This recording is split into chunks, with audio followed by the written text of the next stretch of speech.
Personally, I recommend using a digital calendar. I like it so I can easily review it and adjust it on the fly from my phone. I also recommend the digital calendar because I can share it with key people in my life, like my wife and my key employees, so I don't waste time going back and forth on when I'm available and what I'm doing at certain times. It just really allows me and the most important people to me to be totally on the same page all the time, which then gives me a lot of time back, lowers my stress, and lowers, you know, how my mental bandwidth has to think about scheduling. It just makes everything easier for me. So I also like it because I can sync everything. So what you see here is iCal. I have an iPhone, so it makes sense because everything syncs between my computer and my phone, and it automatically syncs with my wife's phone and my key employee. So, everyone, it's just so easy. It's so seamless. It also integrates really well with other third party scheduling apps that I use, like Calendly for all my calls and Zoom meetings, or when someone sends me like a Gmail invite, that automatically syncs. Just the integration is really easy. So if you have an iPhone, I would highly recommend using iCal for this and just making that transition. You'll get used to it. It's really easy to use. Gmail's calendar is also pretty good, and there's a pretty solid app that you can have on your mobile device. So with that said, the first part of this exercise is to identify and categorize key behaviors and weekly obligations you have. I color code mine. If you look over here to the left, you'll see yin and blue. Yin just means for me like fun stuff, things I enjoy doing, things that I'm passionate about, that are stress relievers that I like. And then I have family in yellow, my personal training in green. My orange is like work time, things I do like, writing, creative work, filming, stuff that supports my business. Yang here is all my training. That also includes like recovery time, things I do like in the sauna, cold tub, stuff like that. Purple is meetings and appointments. And then needs confirmation here is something that we'll talk about. That's in black. So what you need to do is determine what your key activities and obligations are. So, it's work, it's appointments, it's training, it's time with your family, time with your partner, time doing things you enjoy, even grocery store trips, or certain types of work that you have to do. You'll just have to determine that for yourself. So then the next thing that we're going to do is take a week-long perspective. We're going to zoom out here because we're going to plan our schedule in a hierarchy of importance. We're not going to plan it chronologically. Planning your schedule chronologically is one of the first mistakes people make. The second mistake people make is placing the same value on each activity, or placing improper value on an activity. In other words, their hierarchy is all messed up. So let's get into the example and you'll see what I mean. So for me, the first thing that is like the foundation of my schedule, the first puzzle piece, is my in-person personal training clients and my remote clients, okay? Look, I got to make money to support my family, and the most direct way I do that is in-person training. And these are all recurring appointments. So these are agreements I've made with people that I'll be available and be somewhere, at my home gym at a certain time. So that's the first thing I have to consider. So boom, that's in my calendar. These are recurring appointments.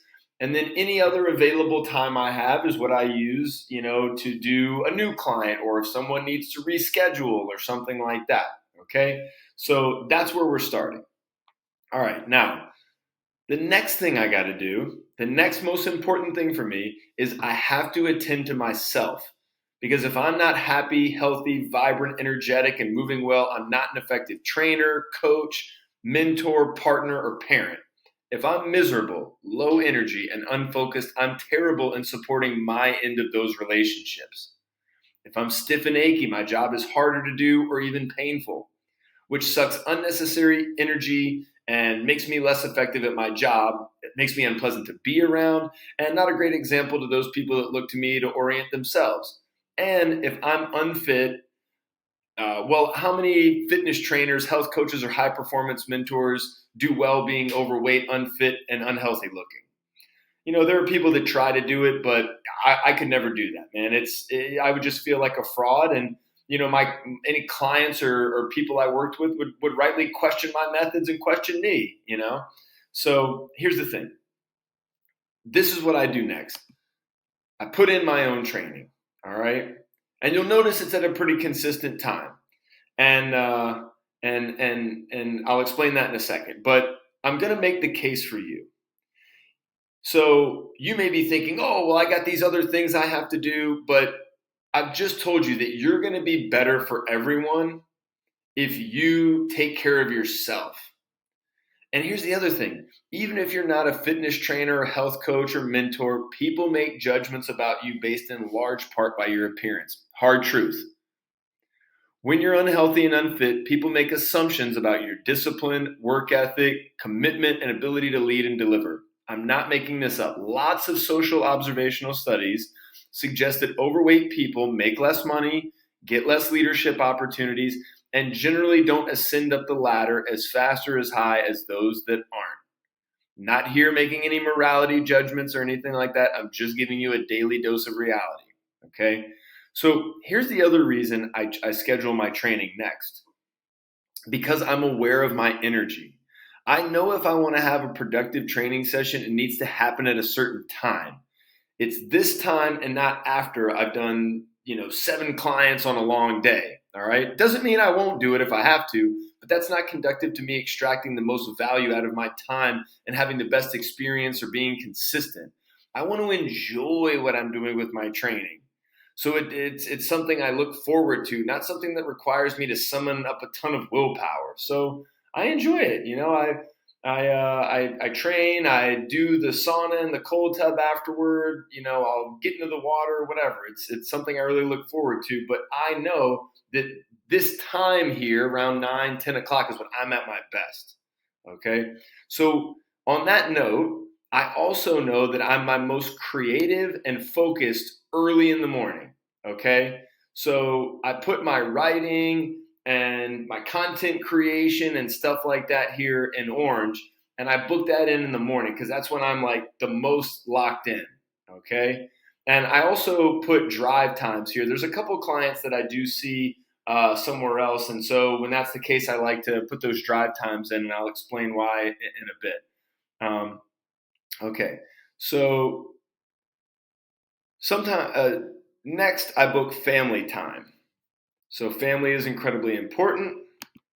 And look, before you judge that, like, wow, he did like family third, you got to keep in mind is that I work and train when my kids are either asleep or at school. So I've arranged things that way so I can be present for them once they get home or on the weekends.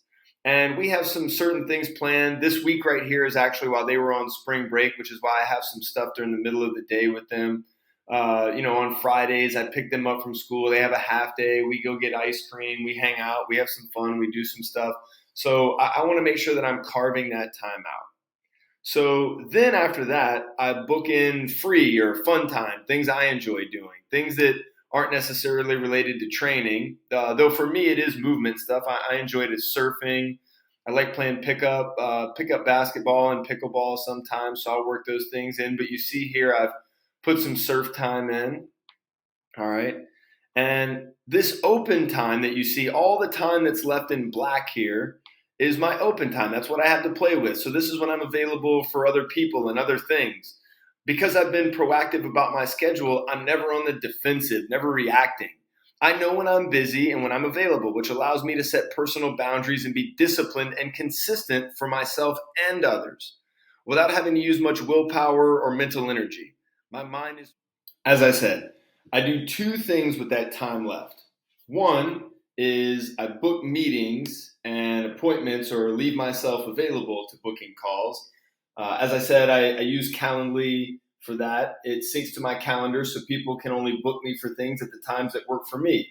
I'm in control of that, and ultimately anyone booking a time with me is going to get the best version of me and therefore the most benefit for themselves during our interaction.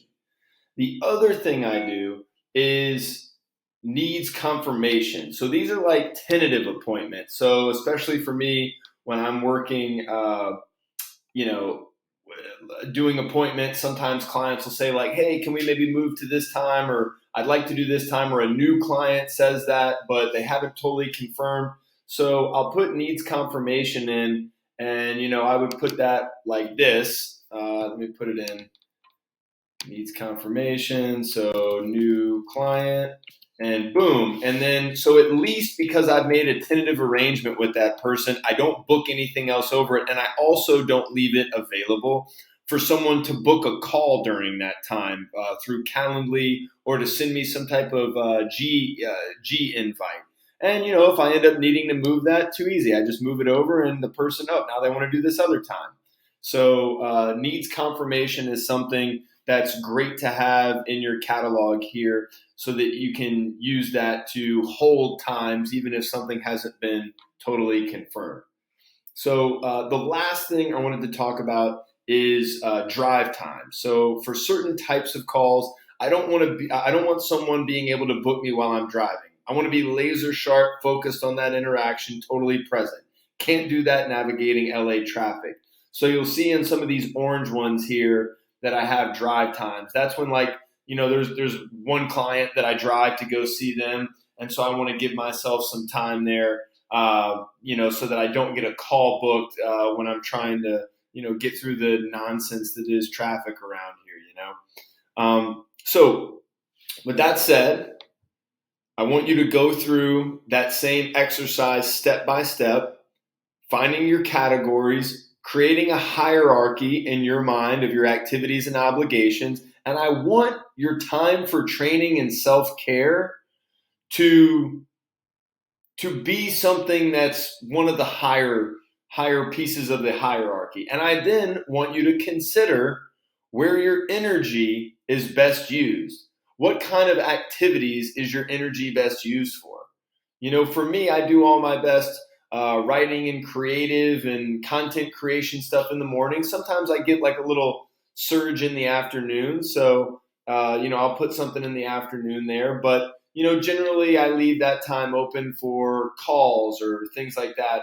There's actually some science that, I can share that people are actually better doing conversational stuff in the afternoons, and that their critical thinking skill and creative stuff is better in the morning. That definitely jives for me. But anyway, so keep your energetic situation in mind.